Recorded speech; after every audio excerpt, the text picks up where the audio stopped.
יום חמישי שמח, דנה אוחנה, מה שלומך?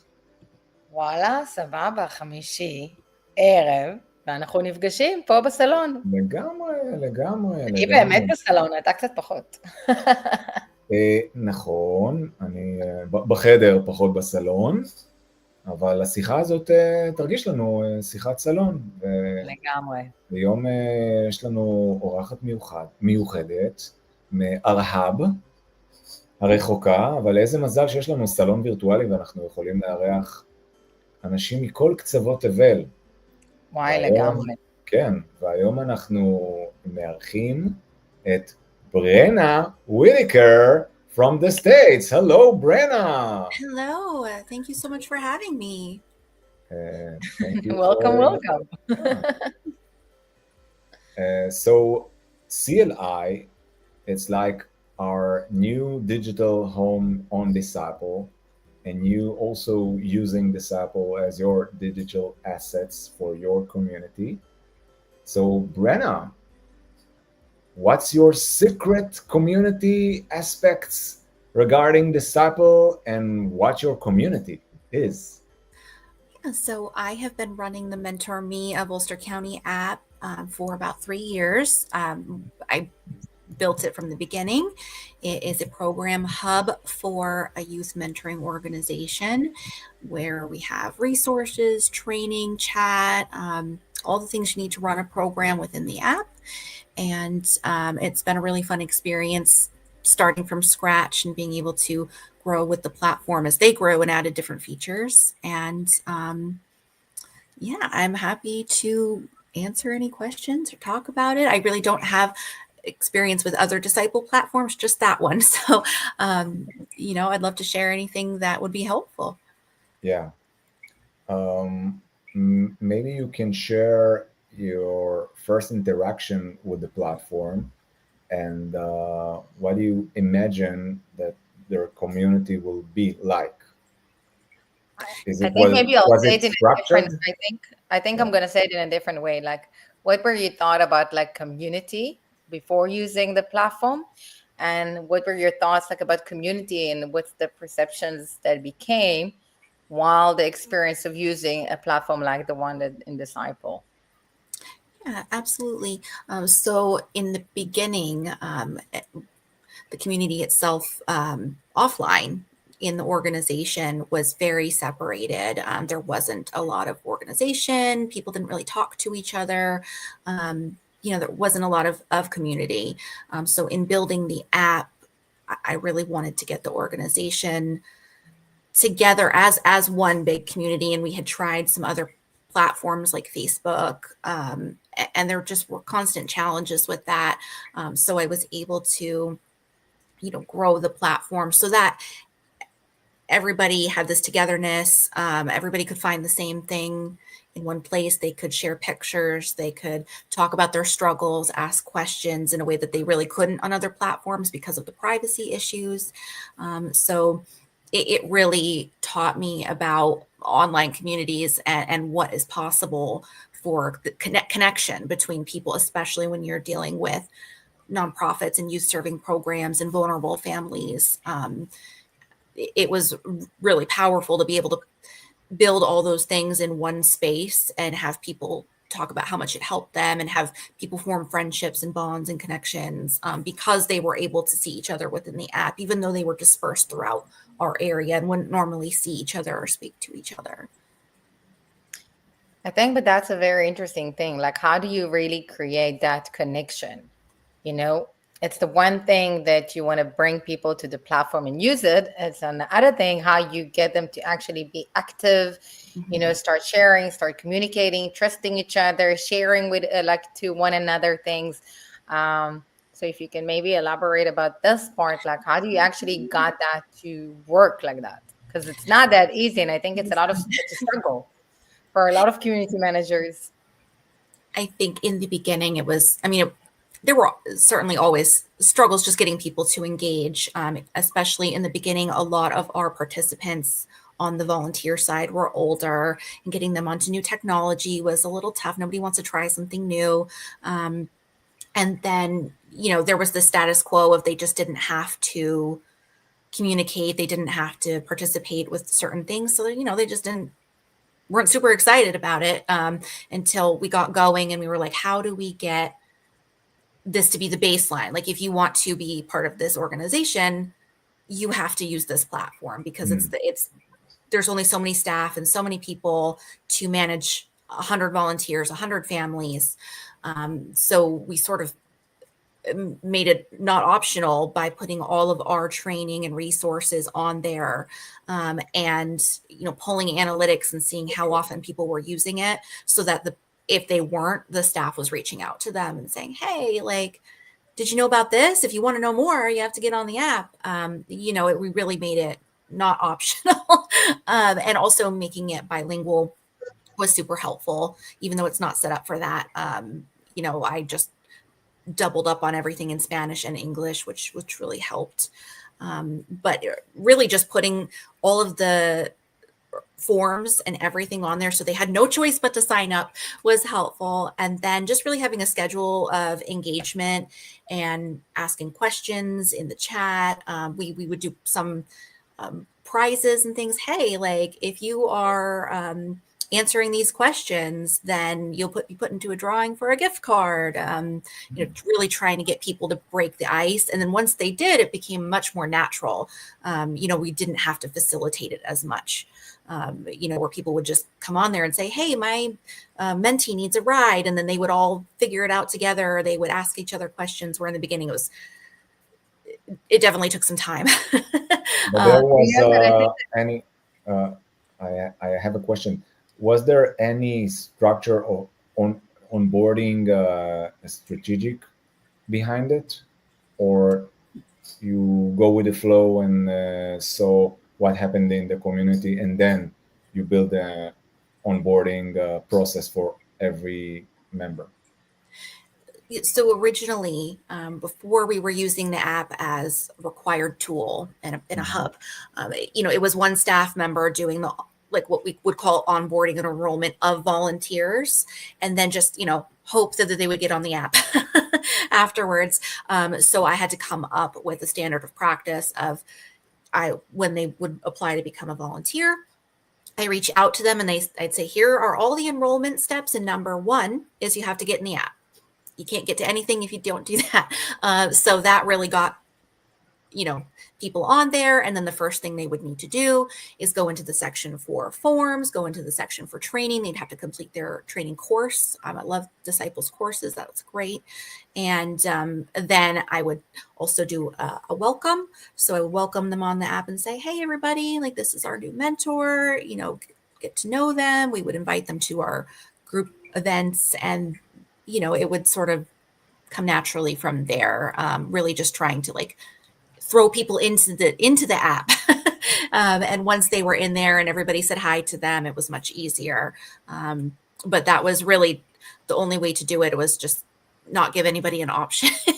But then, sorry. I want to say something about this, because this is one of the biggest things that also people are saying, actually one of the main challenges, struggles of people having, is that when you want to start that platform, it's not that easy in your mind, only in your mind, to get the people to come and use the platform. You basically just need to find the right way to work. But there's a difference between that to the fact that a lot of businesses and a lot of community managers are giving up early in the beginning, after like maybe a month or 2 months that they didn't got the result, the engagement and everything. And instead of being consistent and having a plan like you guys had eventually, because you could have let it go and said, okay, they don't want to use that app. We cannot force them. Like I heard from someone else, and I'll move them to WhatsApp and manage it on WhatsApp and Google Drive. But so I was wondering, like, what was the thought behind all of that in your process to not give up and get to that conclusion that, okay, we're very strict. We're being consistent with that. We're not giving up. Because some can say, okay, I'll upload and I'll force them. But then it still takes time to people to get used to the platform and want to use it and make it a habit, right? Yeah. So even in that time, during that duration, like you basically also need to be patient and consistent until you get to the moment that, as you said, that there's a natural flow, that they no longer need you to ask them to do things, they do it by themselves. So if you can share maybe about that process from your point of view of going through that stages of, moving them to the platform, them not wanting to using the platform as a mandatory thing and actually making it a habit. Because this is one of the main challenges that a lot of people, and most of them, give up, which is not the right thing to do. I mean, I absolutely experienced that, especially being, the one person working on the tech side of the organization, and time is money. There's not a lot of funding to go around. And if something's not working, nobody wants to pay for it.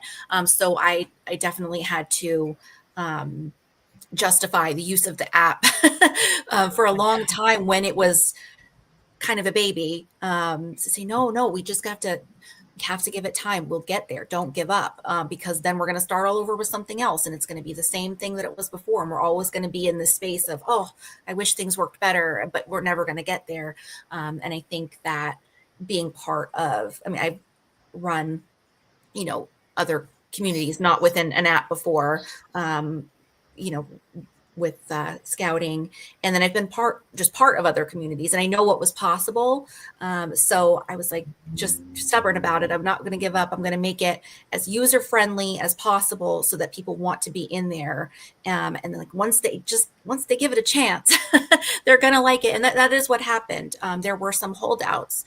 People just didn't. But that's the difficult part, by the way. That's the difficult part, to give it a chance. To get your audience to give it a chance. And maybe here you have some tips, except for the mandatory part, which is also something we're doing in certain ways. For example, about our events, they're going to be appearing only on the app now. So you won't be able to find them in other places.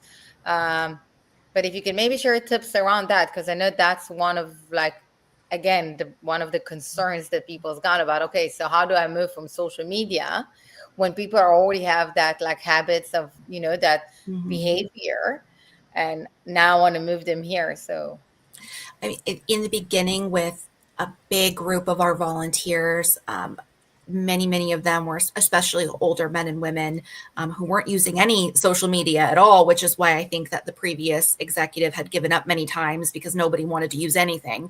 And some would want to call, and someone would want to text, someone would want an email, and it was driving everybody crazy. And then some people would be like, oh, I can't open my email. And I think that was a holdout of saying, oh, well, we don't want to, what's the word I'm looking for? We don't want to not let these people volunteer because they may have issues with tech use, or because they just really don't want to do it.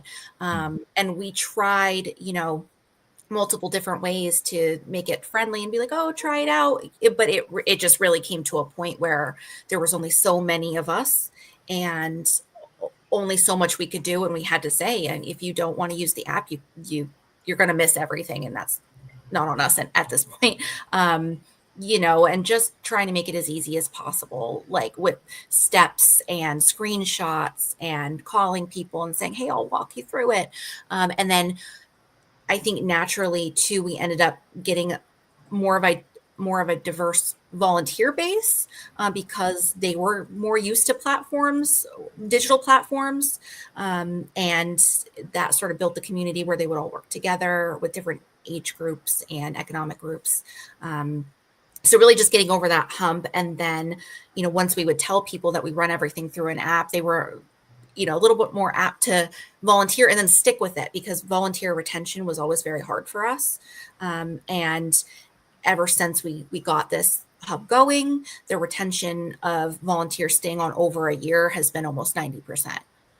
So it's really made a big difference, and we've got such a more diverse group of people that actually that stay with it. So it's those challenges in the beginning are real, and constantly having to justify spending time and money on this platform when nobody else thinks that it's gonna stick. But then once you get there and you have all the volunteers saying, "Oh my gosh, this is so helpful," then you're like, "Oh yeah."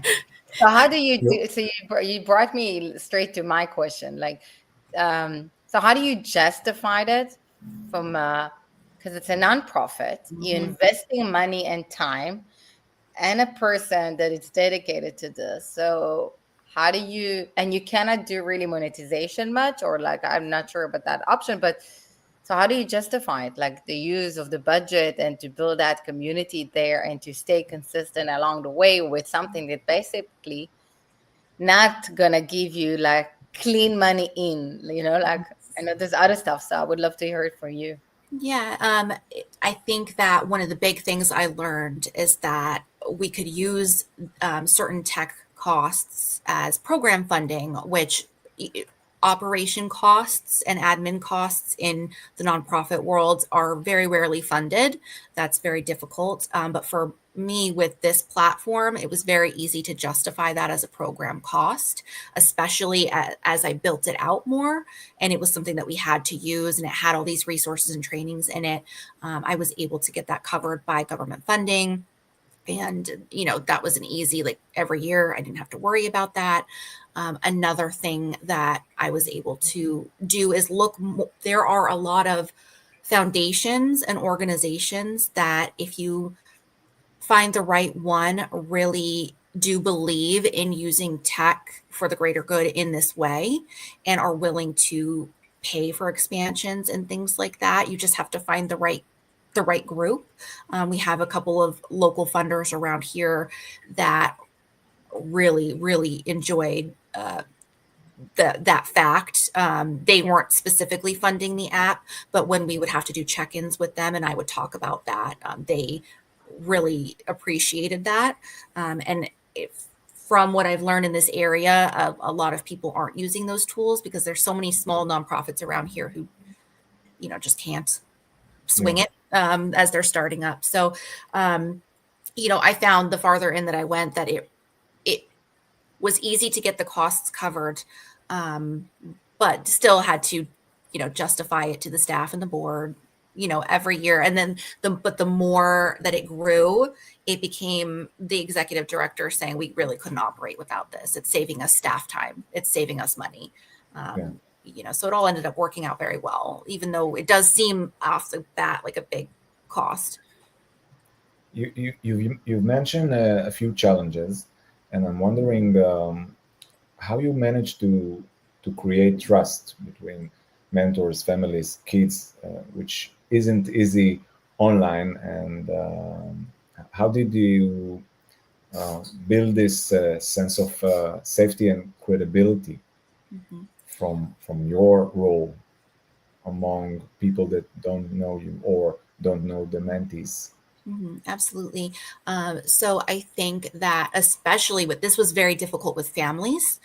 That was our number one challenge. Getting volunteers on was hard, but getting families on the app was very difficult. They're all in really rough situations, and they have involvement with sometimes social services and things like that.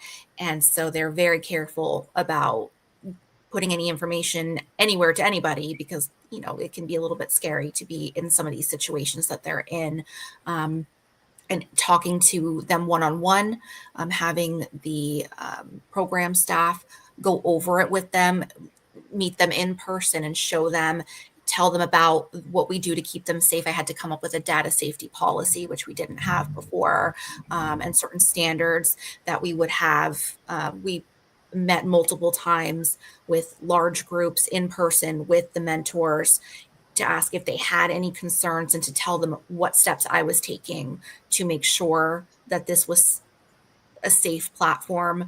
And then again, with the families, one-to-one, especially our Spanish-speaking families, having a Spanish speaker go with the program staff and really explain to them what we were doing to make sure that this was a friendly, inclusive space for them and that it was private,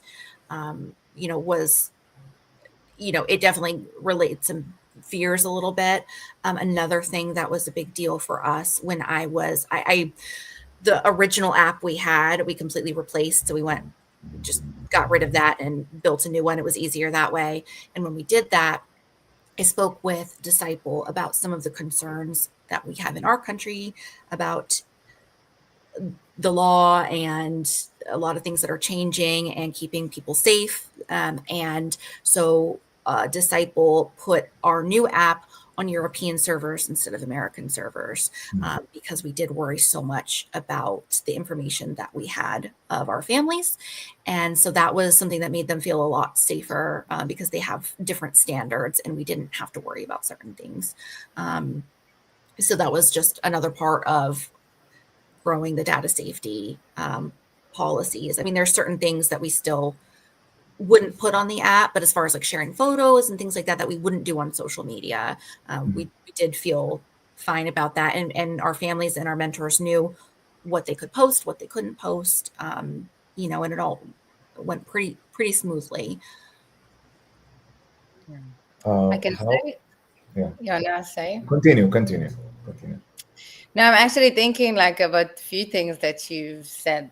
The one thing is about like the program part, which I think is a great way to look for nonprofit, to build it as a program, to build that community and plan it like this. And this way, it's a great way that you can actually get funding and not to be stressful from like that side. So I think that's a super great point.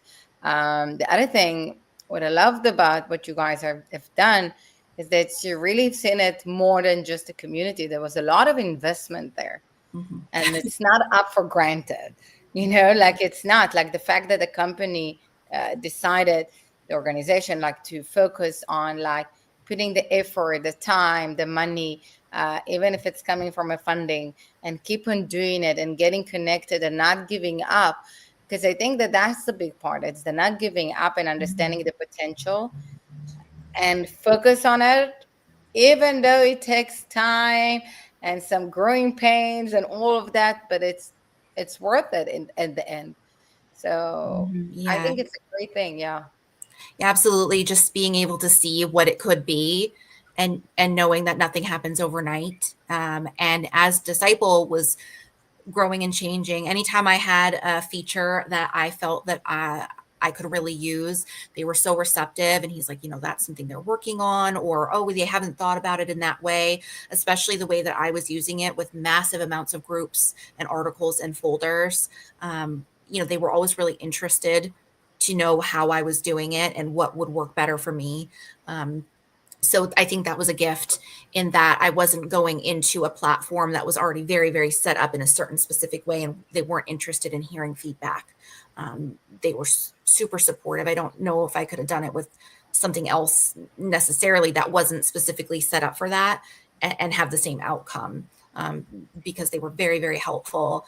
And over time, I like adding courses and things like that, I was really able to do everything that I wanted to do, even though it wasn't natively designed that way. Yeah, and you had a very interesting like app. If you can maybe share a bit about like what's the user experience like, because when you explain it to us, we're like, oh my God, I didn't realize that you can do that and that and that. Like, we go to the basic, we go in our mindset to what basically social media programmed us to think about what is community. But then you came with a different way of using the platform. So I would love if you can maybe share like a bit like what was the user experience and how like you guys used that platform. Yeah, absolutely. Give people ideas.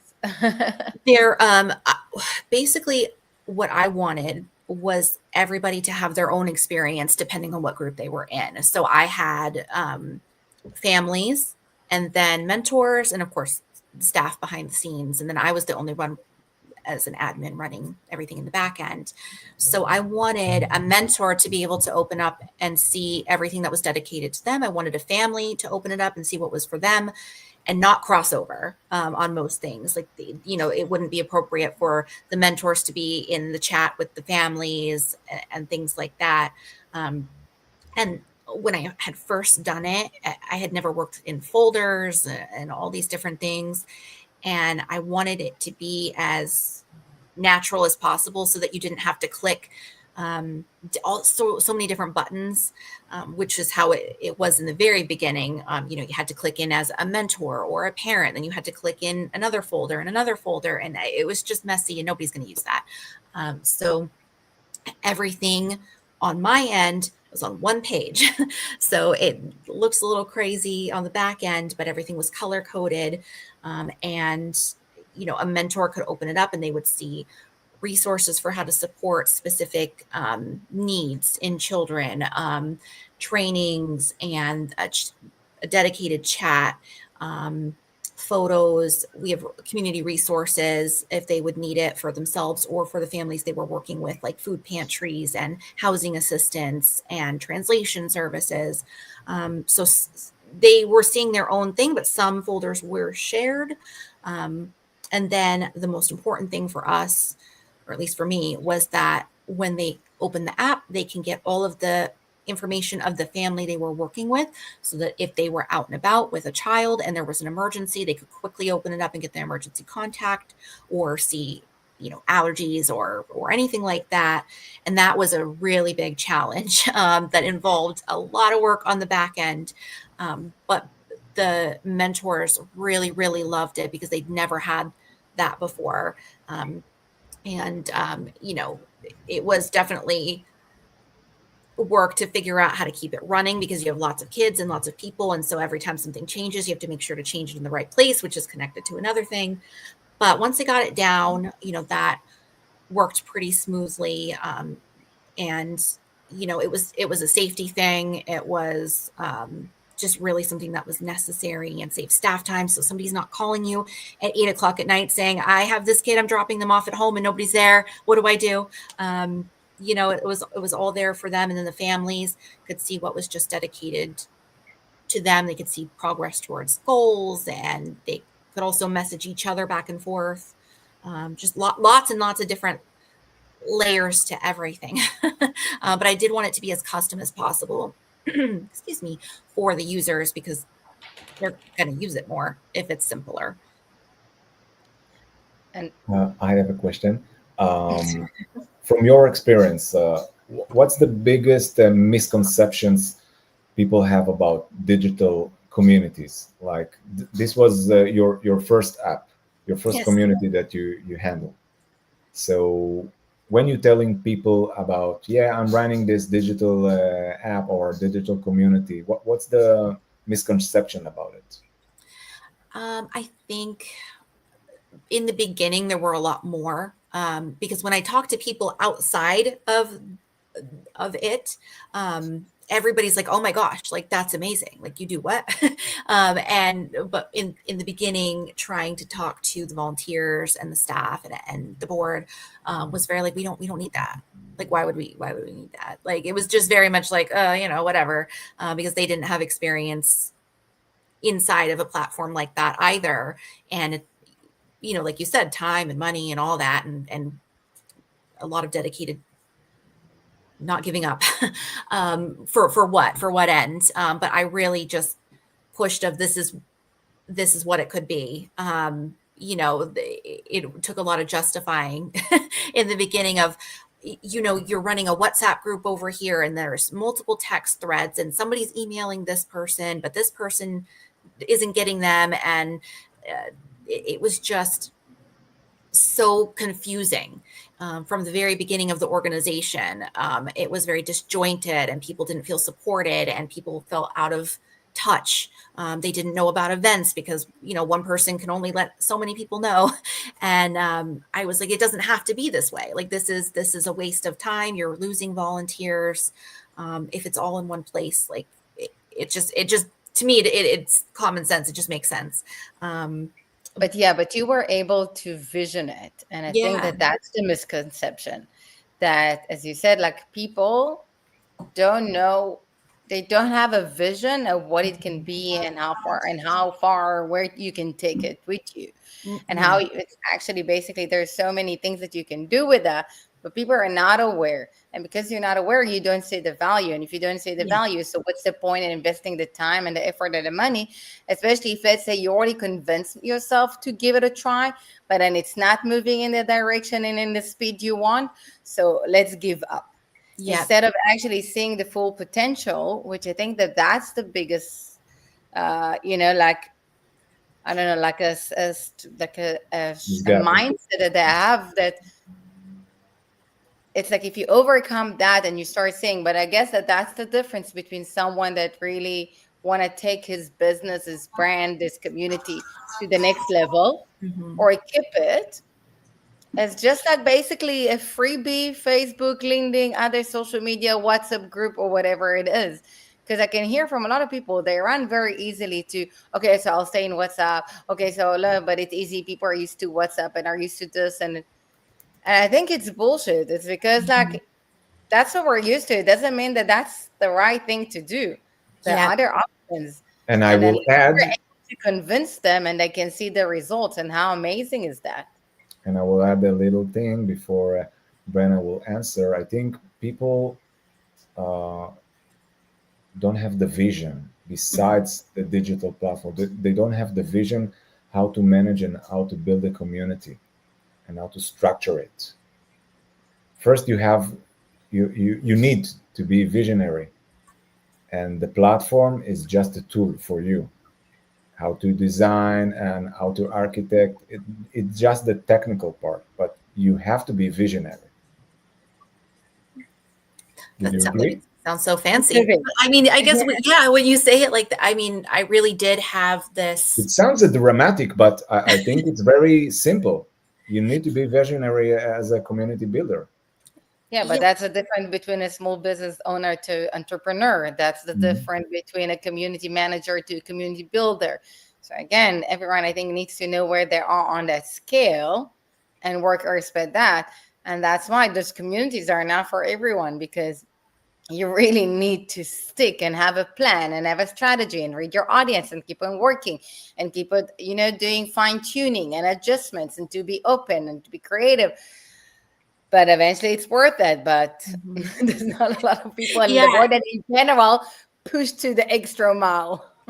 It was definitely a labor of love. And it is, I don't know, I'm just forever grateful I even had this opportunity, because I went into this job not to do any of this. I was supposed to be working like 10 hours a week, like filing and like, setting up some systems and whatever. And it was really given to me to figure out what was possible. And I definitely did that. And I just had this vision of what would I don't know, as someone who's, I'm a mom, I am busy, I work, I volunteer, and I'm on my phone all the time. And what would I want? What would be the easiest for me if I was going to be in this space? And I had this vision in my head of what it could be. And, I didn't give up. And, in the end, seeing it all put together and working without, like you said, it just sort of hits this natural stride. Seeing more people engage and seeing people doing the courses and just all the things, it's so exciting. And I think that for me, it's kind of like a puzzle. And learning, I didn't know anything about app building. I didn't know anything about integrations or all this tech stuff that I've really learned that I really, really enjoy, especially in the nonprofit space. But, just learning how to make things better, but also using things to their full ability, because I feel like so many people get these platforms like Slack and Zapier and Disciple and whatever it is, Google Workspace, and they use a couple things and they're like, okay, this is fine, but, it doesn't give me everything, but it could. it could give you everything you want.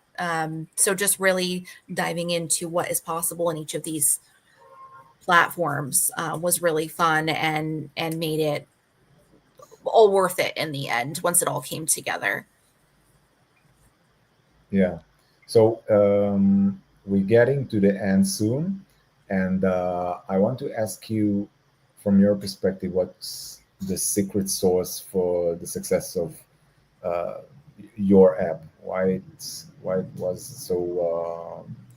What made it work? Yeah. And succeed. I mean, all the challenges.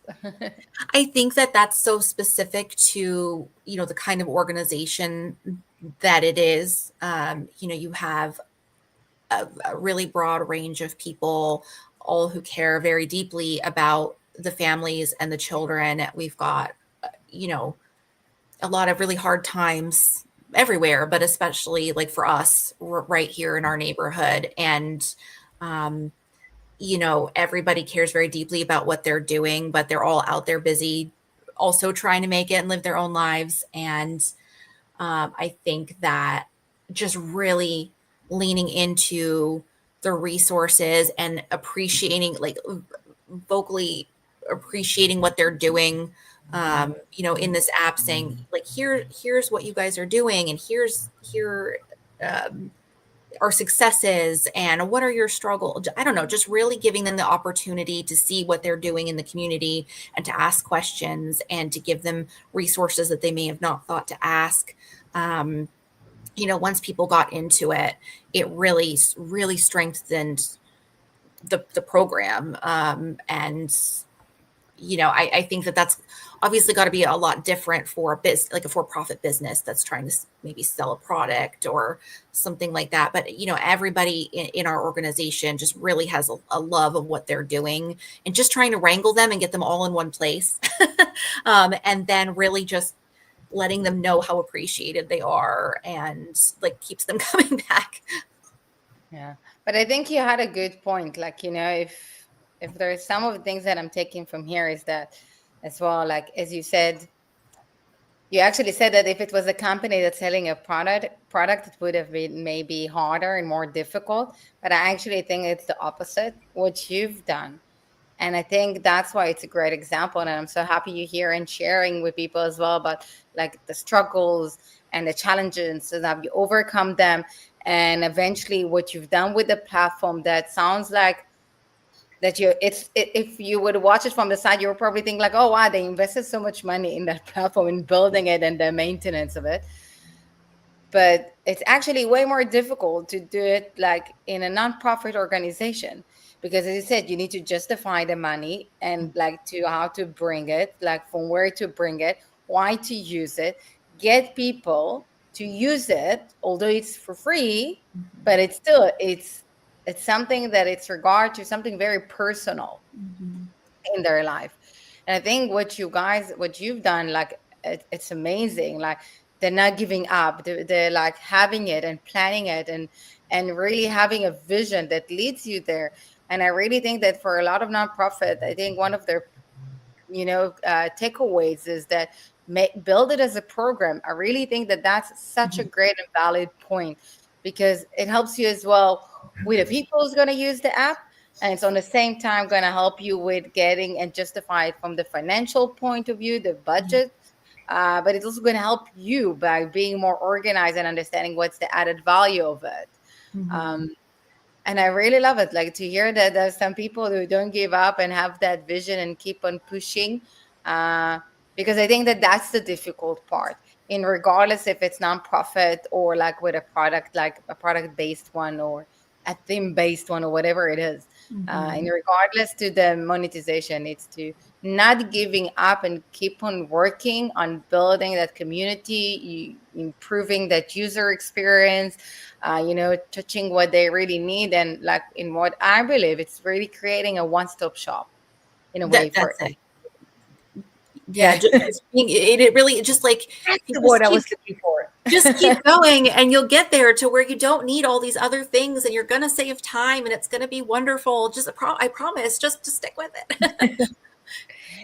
But that's the difficult part. So I'll ask like my last question, but like, what motivated you to keep on pushing and not giving up, although it was challenging? Because even like the investment of going and meeting in person, like the families and doing everything you can to make them feel safe, it's not like it's an assignment. It's not something that it takes time to build that trust. And I know, because like one of the things that we want to use Disciple for is for the abusive relationship.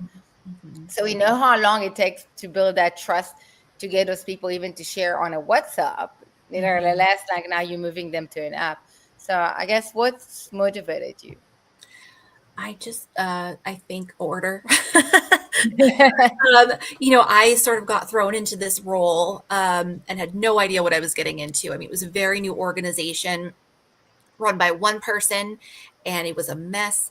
And I like things to be orderly, and chaos drives me crazy. I love to be on the back end of anything, trying to figure out how to clean things up. And, once, because she had already, like you said, she gave up. She purchased the app, and then she's like, oh, this is too hard. This is never going to work. And then it just sat there, being paid for, but not being used or built or anything. Once I saw that, I was like, hey, I could see that this could be it. This could be a way to clean it all up.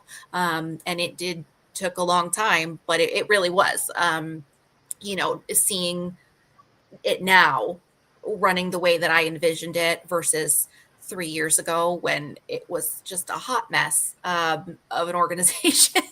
And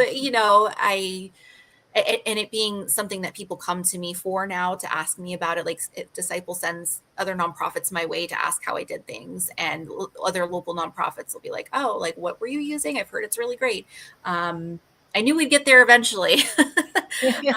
Just bringing order to chaos, like using tech to do that. I just feel like there's so many amazing things out there, but people get overwhelmed and they don't have the time or the money to really push. Patience. Yeah, it really is a lot of patience. People jump from one thing to another, and here's this new platform, let's use that. And, my previous executive had learned about many other things in the time after I started, and she's like, oh, let's move over here, let's do this. No, just take a breath. Let's see what's possible here before we waste all our time and money doing the next thing and the next thing and the next thing. That was just really the key, sticking with it. Yeah. We will mention that you are a part of CLI, and you just joined in today. I did, although I may have answered some questions incorrectly because my Google Translate. We will pass. It's okay. It's okay. Use ChatGPT. It's way better. Yeah. On that translation. Yes, I think that's what I'm going to do. And I'm encouraging our members to reach out and ask you questions. Maybe they have like questions, suggestions, opportunities for you. Yeah, absolutely. I'm more than happy to lend, advice. It's funny to me hearing the response from other people wanting to know how I did it, because it's the only way I've ever done it. So to me, this is like normal. And other people are like, oh, like, wait, I didn't think of that, or how did I? So I'm like, oh yeah, of course you just do it this way. This, just because it's my regular everyday. So I'm happy to give advice to anybody who needs it. And I would recommend people to do it, because that's what we're doing this. Eventually, that's how we learn from each other and get some ideas, because everyone come with a mindset and everyone have a vision. And that's the beauty of it, because you can see from others and improve your vision, or take your vision to another level that you are not even thinking, or like getting a confirmation that like you can actually bring your vision to life. So yeah, that was a struggle of not having another community to look at. Like, I didn't know what was possible until I'm like building it and thinking in my head of like what I could do. But it's not like I was part of other communities where I could say, oh, I really like what they did, I want to do that. That would have been helpful. So now you're part of the CLI community. Yeah. Now you are part of the CLI, and you can give us tips and insights. You're more than welcome. Well, thank you so much. We would love for any feedback. We're ourselves still learning, and that's the beauty of it. Like, I think Rafi and I have shifted our mindset in so many new directions in the last few months since we're working with Disciple, like understanding what it is, like actually having that vision, not giving up, and how to work on it and build it for something that's going to be here for the long run. And with a meaning. That I just, it can feel so overwhelming at first when you're just, and especially when you put so much work into it and then you're like, wait, like I need to completely shift it. But it really is just sticking with it. So I'm excited to be a part of it. Yeah. Yay. Great. So we will much. say thank you for your time, and have a lovely day for all our members that are watching now. And we will say goodbye with our outro video of CLI. And you can stay at the backstage, and then we will chat a little bit. Okay. And thank you, Dana. Have a lovely weekend. Thank you, Brenna. Have a lovely weekend too. And what can I say? We started on Friday evening. It's not like in Israel when you started on Thursday. So thank you. Thank you, guys. For this, Salon Talk. Thank you. Bye-bye. Bye.